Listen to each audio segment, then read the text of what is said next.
Oi, pessoal, tudo bem?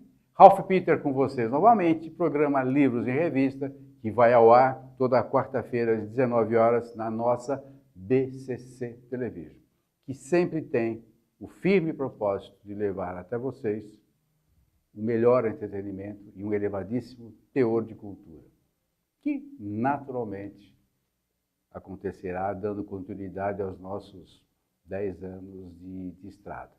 Antes de passar para a nossa convidada, estranhíssima, vocês vão ver, muito inteligente, mas estranha. Uau, vocês vão ver, não percam. Como eu fazia antigamente nos seriados, não percam na próxima semana. Agora vocês vão ver hoje mesmo. Aguarde. Antes de passar para a Shirley, estou brincando, ela não é estranha, não. É que a literatura dela é fantástica. Ela é uma pessoa ótima, muito inteligente, senão aqui não estaria, naturalmente, e vai levar até vocês, como eu prometi, um momento delicioso que sei que vai ficar marcado em vocês. Antes de passar para ela, eu quero agradecer novamente os trabalhos técnicos da nossa equipe, representados pela Betânia, Luciana, o Márcio. Sem eles, nós não estaríamos aí penetrando nas ferramentas midiáticas que vocês possuem. Quero agradecer também ao Ednei Procópio, da editora Livros, que fez a nossa ponte, essa nossa intermediação. Agradeço também, por último, acreditem, Maria Estela Guedes, que através do seu site www.com, situado em Lisboa, nos insere, abre todas as portas e janelas do universo lusófono. Ou seja, nos dá uma audiência muito grande e o que é melhor, o que nós sempre buscamos, muito aquilatada, muito gabaritada. Estela Guedes, muito obrigado. Capitão Brindes, na presença da pessoa do Danilo Alves, que nos cede este mimo que ao final a gente entrega ao nosso convidado ou convidada, que festeja os nossos 10 anos do programa Livros e Revista. Para consultá-lo, capitãobrindes.dm@gmail.com ou no Facebook Capital Brindes personalizados. Basta isso. Shirley Souza, dotada de uma inquietude que eu chamo de gratificante. Rodou o país inteiro, o mundo todo, e há 12 anos, para nosso gáudio, decidiu ser escritora. E com muito sucesso, diga-se de passagem. Eu tenho a Shirley, conheço há pouco tempo, aliás, apertei a sua mão há poucos instantes, nós falamos sempre ao telefone. Ela tem uma literatura muito qualificada, diferenciada deste meio, deste veio que a gente vê normalmente, vocês vão verificar. Lançou recentemente um livro chamado Alec Ciarán, após muitos livros infantis e infanto-juvenis também. Menina, muito boa tarde. Isso é protocolar, nós estávamos conversando até agora. Fiquei muito feliz em te conhecer, já sabia da tua existência, mas não tinha tido o prazer de tete a tete. Muito obrigado por ter vindo, por ter aquecido ao nosso convite. Tá tudo bem? Tá tudo bem, eu que agradeço o convite, a oportunidade de estar aqui falando com você e com vocês. Boa tarde. Boa tarde. Um bate-papo bem gostoso. Sempre é um belo bate-papo. Faço questão de dizer isso. Tirar aquele ranço de entrevista que eu acho um negócio meio quase pecaminoso. Então me fala uma coisa. A tua estrada literária é longa, de vida também, né? De vida Apesar também. de você ser bastante jovem. De vida também. Tem um lance que alguém me contou, um sacana, na realidade, me contou, não sei se foi o Silvio que me contou, que você foi padeira também. Já foi de tudo um pouco. Conta isso tudo, hein? Eu faço questão que você conte, que é para dar estofo àquilo que eu falei, para ver o cabedal teu é bastante grande. Vamos lá. É que assim, eu vim de uma realidade onde você falar que ia ser escritor quando crescesse, não existia, né? Então, eu cresci na periferia de São Paulo, extrema Zona Leste, acaba São Paulo, em Guaianazes, eu cresci em Ferraz de Vasconcelos. Você se escondia, né? Pois é. E tanto que assim, São Paulo para mim era algo de final de ano para vir comprar alguma coisa para o Natal na 25 de março. Era algo desse tipo. Era longe, né? Não era uma coisa que é fácil acesso. Eu sempre né? falo, é longe dependendo de onde você está. De onde você está e do que você tem, né? É. Então, isso tem vários exemplos, né? Eu sou a pessoa que faz pontes. Só que eu faço as pontes de ida e não sei voltar. Então, se eu for, você me resgata. Mas dentro dessa ideia de exemplo, eu fiz um trabalho durante muito tempo dentro da comunidade de Heliópolis. E os adolescentes de lá não saíam de lá para vir em outros bairros de São Paulo, como, por exemplo, a Avenida Paulista, uma virada cultural no centro de São porque Paulo. não queriam ou porque não podiam? Por falta de recursos e porque o mundo deles estava ali. Então, se eles querem uma balada, é ali. Se eles querem ir no encontro com amigos, na realidade, é ali. Heliópolis é uma cidade Então, em si, né? só Tem que até você... rádio, TV e tudo agora. Exatamente, Não sei se na tua já época tinha, já também. já tinha. Pois é, hospital. E tem toda aquela tudo lá. estrutura. Só que você vê, isso é dentro de São Paulo, né? E é uma realidade que eu estou falando bem contemporânea. Então, volta aí no tempo 30 anos. Então, a minha realidade lá em Ferraz era algo bem de mundinho. E lá não tinha todo esse recurso que a gente está falando que aqui no bairro de Heliópolis tem, né? Não tinha nada. Hoje em dia está até um pouquinho mais bonitinho, mas Sim. é aquela cara de um cidade de crescimento dormitório. natural, né? É uma evolução natural, né? E a minha família era formada muito por... A maioria dos homens seguia a carreira militar, de polícia militar do estado de São Paulo. E das mulheres, professoras, ou trabalhar como secretária numa empresa. Então, assim, com foco de estuda para você conseguir trabalhar e sobreviver, né? E daí eu falava, desde pequena, que eu gostava de escrever e desenhar. Isso para meus pais era um surto, né? Vai morrer de fome, vai escrever e desenhar, vai fazer o quê? Aliás, morre de fome até hoje. Eles estavam... Não é assim, olha lá. Não pode ser assim. Estou brincando, claro. Tem os figurões que se salvam, né? Lógico. Pois é, não, mas Você, por exemplo. Você tem caminhos para ir trilhando, claro, né? lógico. Você tem caminhos para ir trilhando. E daí eu cresci sem saber o que eu queria ser quando eu crescesse. Então eu fui buscando profissões onde eu pudesse escrever e desenhar. Então, a vida toda de escola pública, daí prestei na USP, passei na USP para fazer publicidade e propaganda, comunicação social, né? Fui trabalhar com publicidade e propaganda, trabalhei uns 3 anos odiando, porque eu escrevia e eu desenhava o que os outros controlavam e mandavam. Não era uma criação íntima tua. Não, e estava vendendo de tudo, né? Não era o que eu queria vender. Talvez vender ideias, mas não aqueles serviços ou produtos, né? Então, tinha uma frustração muito grande. E daí, fui chamada para trabalhar numa revista, dentro da ECA mesmo, da Escola de Comunicações e Artes da USP, que era uma revista que chamava Comunicação e Educação. E ela começava a fazer uma ponte aí, que eu não sabia que seria uma grande ponte na minha vida. Trabalhei um tempo lá interno, e lá dentro me indicaram se eu não queria fazer um estágio na Ática, editora Ática, que hoje em dia está dentro de outro grupo editorial, que é a Somos Educação, né? E dentro da Ática, fazer um estágio com literatura infantil e juvenil. Daí eu fui fazer o teste para esse estágio, eu e uma amiga, as duas da ECA. A gente fez o teste, era de xizinho. Daí, a gente não sabia nada, era uma literatura muito específica, né? E a gente acabou chutando tudo, assim. Daí passou um tempo, a gente foi chamada lá para conversar de volta. A gente falou, pô, a gente deu sorte. No xizinho a gente acertou, né? Não é possível. Chegamos para a reunião, que foi com a Carmen, uma editora que editava Vagalume, Para Gostar de Ler, grandes coleções clássicas aí da literatura infantil e juvenil. E a Carmen virou minha parceira depois no mundo editorial, né? Então eu já antecipei o resultado. Né? Mas eu não falei para você se ela é inquieta? Pois é, eu sou. Daí a Carmen, ela chamou a gente, pôs a gente na frente dela e falou, então, vocês duas foram muito mal no teste. Vocês foram péssimas. Mas eu estou a fim de ensinar. Qual de vocês duas está a fim de aprender? E a Pri queria seguir carreira acadêmica. Ela olhou para mim e falou, Shirley, vai, né? Você tem vontade? Qual é tua? É minha. E isso já tem uns 24 anos, né?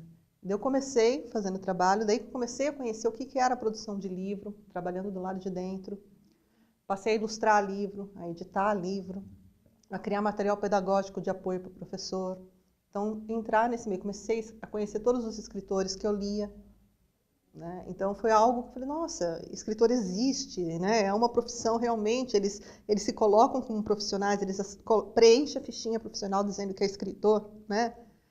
Tem carteirinha. Pois é, para mim foi uma grande descoberta, um grande encanto. E eu continuei na Ática há um tempo, depois abri uma empresa de prestação de serviços, presto serviço para várias editoras até hoje, mas nesse meio do caminho eu sentia falta de alguma coisa. Eu comecei a escrever meus primeiros textos como ghostwriter, que é escritor fantasma, né? Que é quando você escreve seu texto e vende esse texto para que outra pessoa assine. Então você não assina aquele teu texto. Trabalhei um tempo com isso foi me gerando uma frustração muito grande. E daí, quando foi em 2005, eu resolvi largar tudo.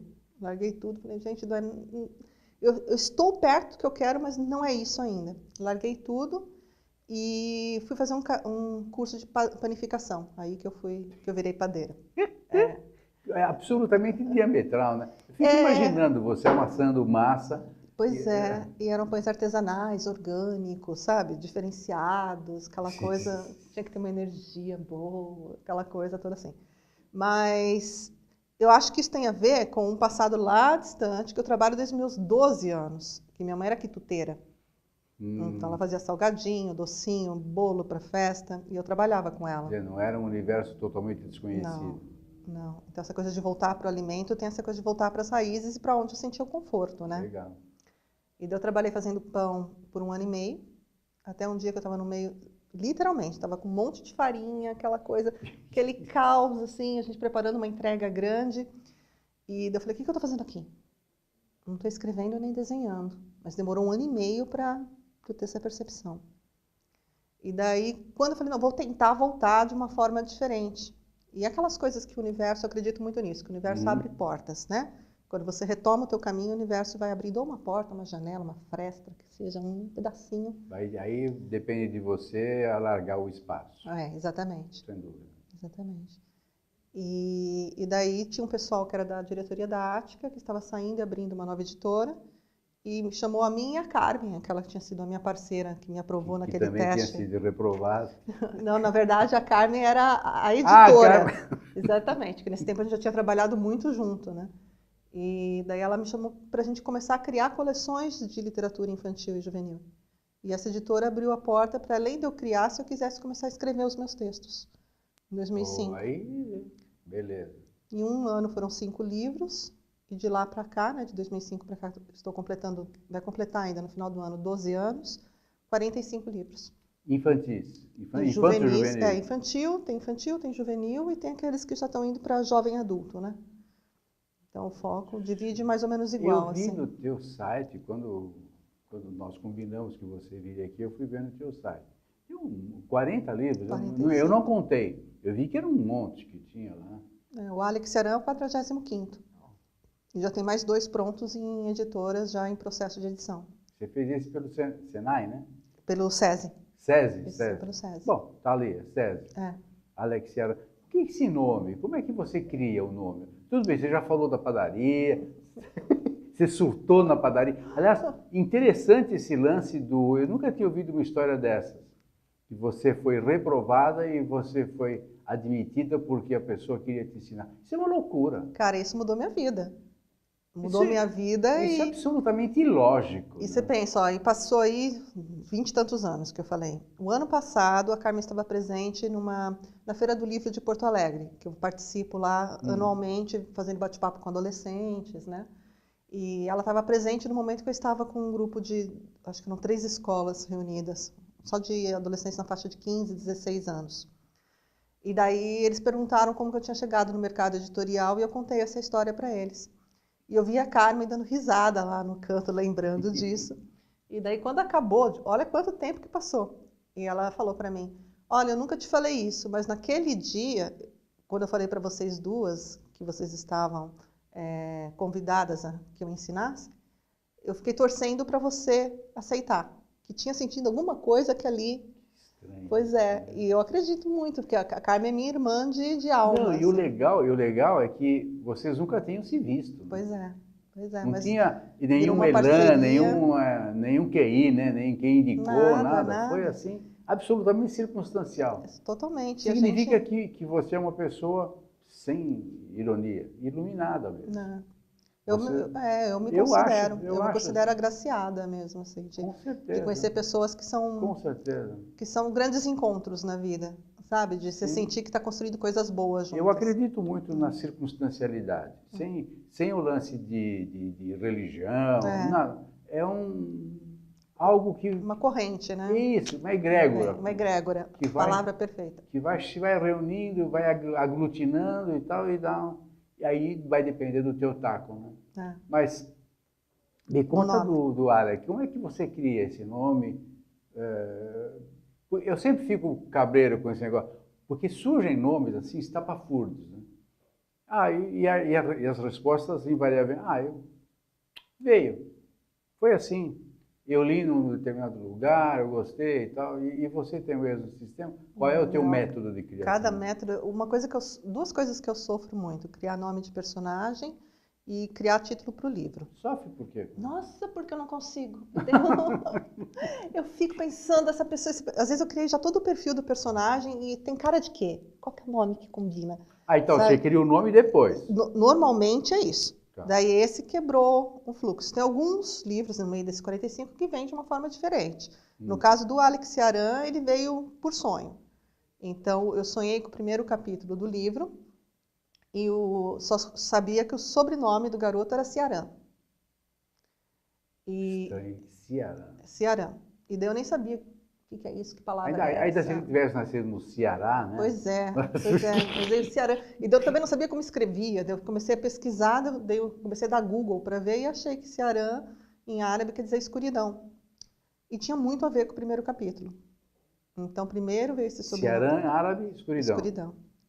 Daí, em cima disso, eu comecei a estruturar a trama, né? Que você vai ter o quê? A ideia do livro, né? De que eu crio um universo onde tudo aquilo que a gente já imaginou, todos os seres que você encontra em qualquer livro ou em qualquer obra cinematográfica ou num conto oral, todos os seres fantásticos, eles existiriam de verdade. Então, ele existe um universo, como se fosse um universo paralelo, ou a parte do nosso. Então, você pensou num vampiro? Ele existe, ele vive lá. Você pensou numa sereia? Ela vive lá. Né? E esse universo ele já teve várias formas de se organizar ao longo das eras.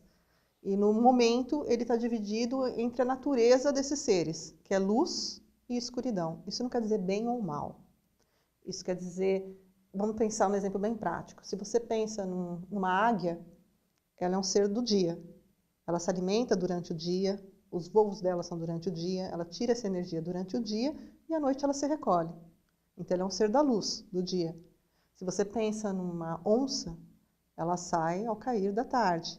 É um ser noturno. Noturno. Então, ela seria o da escuridão. Perfeito. Foi essa lógica que eu apliquei no livro. É que o nosso preconceito diz que... Perfeito. Achei ótima a tua explicação. Porque a gente imagina, o dia é o bem e a noite é o mal. Trevas, lembra de trevas, né? Pois é. E eu queria o termo quebrar trevas isso. Já é uma coisa acachapante. Porque a forma que eu acredito é que, assim, na prática da nossa vida, não há um bem absoluto ou um mal absoluto. Todo mundo traz em si, todo ser traz em si o bem e o mal. O único perfeito sou eu. Eu conheço. O único. Pois é. Então, a ideia da luz e escuridão seria isso, mostrar que dentro da luz há bem e mal, e dentro da escuridão também há bem e mal. Né? Então, quando veio essa ideia do personagem se chamar Ciarán, daí eu comecei a pesquisar. O que seria o oposto disso? Né? Os seguidores da luz, eu achei Anwar.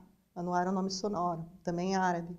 Anwar Sadat, por exemplo. Então, e daí eu criei os Ciarãs e os Anwars. Né? Então, só para a gente não chamar diretamente de luz e escuridão, mas seria exatamente Ciarán escuridão e Anwar luz. E daí depois foi o trabalho de como ele vai se chamar como, qual seria o primeiro nome. Daí entrou a parte de pesquisa, como que eu escolheria esse nome para ele, né? Daí chegou no Alexander, que uma das interpretações é aquele que resgata os homens ou que protege os homens. Alexander. Mas em qual idioma? Eu não sei a origem. Você sabe a origem, Silvia? Grego? Grego. Você Vocês perceberam que nós temos a plateia hoje, nós temos o Silvio. Eu já estou consultando o Silvio diretamente. Tem um consultor aqui. Silvio do quê? Silvio Alexandre, que é meu Silvio outro parceiro de Alexandre. alma. Esse eu trouxe presente. Muito prazer, aqui. Silvio Alexandre. Nós, os Speakinautas, gostamos muito da tua presença. Muito obrigado. Termina. Pois é, então, e daí os... Termina não, continua. e daí eu fui fazendo, a partir daqui, conforme eu ia criando cada personagem, eu ia criando nomes que tivessem a ver com essa ideia de divisão, que o livro todo se estrutura. E teve alguns personagens, não, que vieram prontos. Tem a Garibe, por exemplo, que era uma guardiã da escuridão, e que eu estava escrevendo uma cena, e daí veio assim para mim, bateram na porta. Daí eu, como assim bateram na porta? Eu fechei o olho e fiquei imaginando. Por que bateu na porta? Quem bateu na porta? E deixei a porta abrir. E daí veio a Garibe prontinha, inclusive com o nome. Né? E ela estava, o jeito que ela era, como se comportava, e no fim eu deixei ela entrar e ela modificou radicalmente a história. Ela fez muita coisa acontecer que se eu não tivesse a Garibe ali, seria bem mais morna a história do que com a presença dela. Então, para mim, cada personagem é de uma forma. E cada livro também é de uma forma. Tem história que vem pronta do início ao fim, tem outra que não. Como se fosse sem misticismo, como se fosse um transe. Da Garibe. Você entra no personagem, ele entra em você, tem essa simbiose que eu julgo absolutamente inteira. Eu acho que essa simbiose que eu acabei de mencionar chama-se talento. Eu acho que você eu conecta, particularmente não né? tenho, por exemplo. Eu não tenho essa facilidade que você tem de se abstrair, de fechar os olhos e enxergar uma cena. Isso aí é próprio de quem tem um sucesso garantido. Eu tenho vários amigos que a gente conversa que tem esse mesmo processo de ou visualizar, tem uns que gostam de ouvir, mas vem dessa forma de você perceber o que, sei lá, o que tua mente está querendo, dar espaço para sua mente criar mesmo, né? E para sua mente conectar tudo aquilo. E você, quando dá asa, você escreve, depois você vai cortando, como é que você faz? Corta? Muito. Eu releio meu texto 10, 15 vezes. Se eu leio 4, eu corrijo 5. Nossa, toda vez mexo. Toda vez eu mexo. Até o livro ficar pronto, nossa, é muita... Isso eu falo muito para criança em escola, que muitas crianças têm preguiça quando o professor fala fazer uma redação, depois passar limpo. Um escritor passa limpo muitas vezes. Mas será que o termo passar limpo é que não pega? Pode ser. Talvez o termo... Olha, ainda hoje se usa esse termo, passar a limpo. Sim. Nossa, eu só... Desde que eu sou no primário 1, né? Primário, depois o ginásio 1. Pois é. Nossa, ainda existe esse termo. Ainda usa. A diferença é que muitas escolas têm a questão de fazer como a gente faz a escrita hoje, que é no computador. Então, que na verdade você vai fazer uma correção e não transcrever todo o seu texto como era feito antes, né? Mas em outras escolas ainda é tudo à mão e você tem que, sim, reescrever tudo aquilo. Né? Faz uma gentileza, você começou a contar a história do livro, dá uma pincelada rápida, vai? Bom, então, daí criei esse universo, onde a gente tem esses seres separados segundo a natureza deles e não segundo eles serem bons ou maus, né? E esse universo é um universo antigo, que ele continua existindo, independente do nosso mundo. Nosso mundo é um pedacinho do que existe. E eles têm como se fosse uma lenda, que na origem era uma profecia, e com o passar das eras se tornou uma lenda, aquilo repetido de boca em boca muitas vezes. Geograficamente, desculpe interromper, está situado em algum lugar? Não? Não, a gente tem algumas pistas, por exemplo, quando você tem um personagem que vai do nosso mundo para lá, ele reconhece muitas coisas como se fosse igual, só que talvez sem a construção que tem no nosso mundo, entendeu? Ele tem essa disposição geográfica como se fosse uma realidade alternativa. A ideia é mais ou menos por aí. É algo assim, como se... E se o nosso mundo tivesse acontecido de uma forma diferente? Né? Que é uma ideia, só que se a gente for por aí, a gente vai entrar em umas aspirações de física... Mas tem que é umas coisas que eu gosto também. Então, piração mesmo? Que não é ainda comprovada, né? Física teórica, então... Não é inspiração, inspiração. Né? Tem a parte inspiração e tem a parte piração.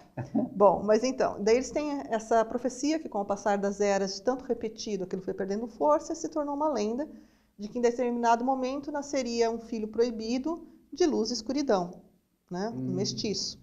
que eles chamam de sombrio. E esse ser é proibido por quê? Porque ele poderia dominar os poderes dos dois lados. E dominando os poderes dos dois lados, poderia ser bom ou muito mal. Porque ele poderia querer subjugar os dois lados, dominar os dois lados. Então, por isso foi proibido. O que eles não sabem é que, enquanto isso se repetia, essa criança nasceu, é o Alex Ciarán, e ele foi mantido escondido no nosso mundo, no mundo dos humanos. E ele também não sabe dessa origem. E ele é um adolescente que tem uma vida ótima, super bem resolvido, muitos amigos, amigos próximos, tem uma vida que ele mora com a avó dele e é super mimado, super bem cuidado. Então, quando ele começa a descobrir de que a nossa realidade é muito maior do que aquilo que a gente imagina, isso dá um certo pavor nele. E dá uma virada legal, né? E ele começa a descobrir por meio de sonhos. Ele sonha, ele considera que é um pesadelo, daí passa 1, 2 dias, começa a acontecer aquilo na realidade dele. Então é algo que começa a mexer. E o leitor fica meio pirado, porque a cada capítulo, a cada página, você fica sem saber qual é o lado bom e qual é o lado mal, porque os dois querem manipular o rapaz. Exatamente. É isso que eu pensei. Na hora que eu estava estruturando, eu pensei muito nisso. Você foi muito sacana nesse negócio. Eu fiquei lendo, falei, peraí, a avó era uma candura, mimava o cara. E daí você percebe que não é nada disso. Eu não cheguei até o final. Mas aí tem aquela menina que ele namorava, que também estava num conluio para tirá-lo dali. É uma loucura isso. E quando você vai avançando, você vai vendo o quê? Que você tem os líderes, né? Os líderes seriam a manifestação mais plena. Você tem o líder que assume o nome. Eu sou o Ciarán do momento. Ou eu sou o Anuar do momento. Então, esse líder seria, daquela geração, a mais perfeita manifestação de luz ou de escuridão. E a cada geração vem um novo. E daí você começa a ver que, para esses líderes, é muito interessante o sombrio. Se eu conseguir dominar esse sombrio, ele se torna uma arma muito poderosa.